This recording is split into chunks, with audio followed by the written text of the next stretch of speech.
बोल विमल बिहारी लाल की जय। देखिए, आप जिस मंदिर में बैठे हैं ये 5,500 वर्ष प्राचीन मंदिर है।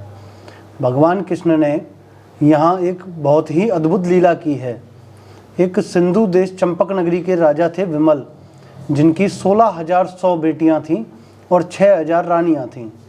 राजा को सभी रानियों से हजारों की संख्याओं में पुत्रियां प्राप्त हुईं, कोई भी पुत्र प्राप्त नहीं हुआ।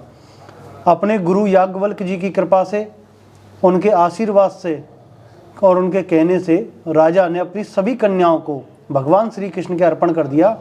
और भगवान के जब सब कुछ अर्पण कर दिया कन्याओं को, तो कन्याओं के साथ साथ राजा ने स्वयं साक्षात अपने आप को भी भगवान श्री कृष्ण के अर्पण कर दिया। भगवान इतने प्रसन्न हो गए कि राजा से बोलने लगे कि हे राजन, तुम्हारी जो भी मनो इच्छा हो, तुम्हारे मन में जो भी विचार आ रहा हो, जो भी तुम्हारी इच्छा हो, वो तुम वरदान मुझसे प्राप्त कर लो, मैं तुम्हें वही वरदान प्रदान करूँगा। भगवान इतने प्रसन्न हुए, उससे कहने लगे।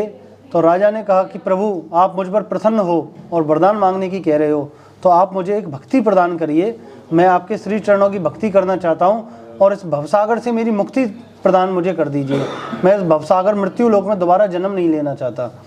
भगवान ने राजा को अपना सारूप्य प्रदान करके, कृष्ण बना करके गोलोक धाम भेज दिया और सभी विमल कन्याओं से विवाह करने के बाद यहाँ काम बनाए।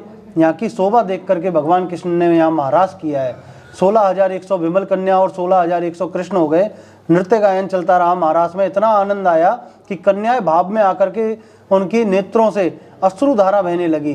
जो खुशी के प्रेम के अश्रु निकले, उससे विमल कुंड नामक तीर्थ प्रकट हो गया।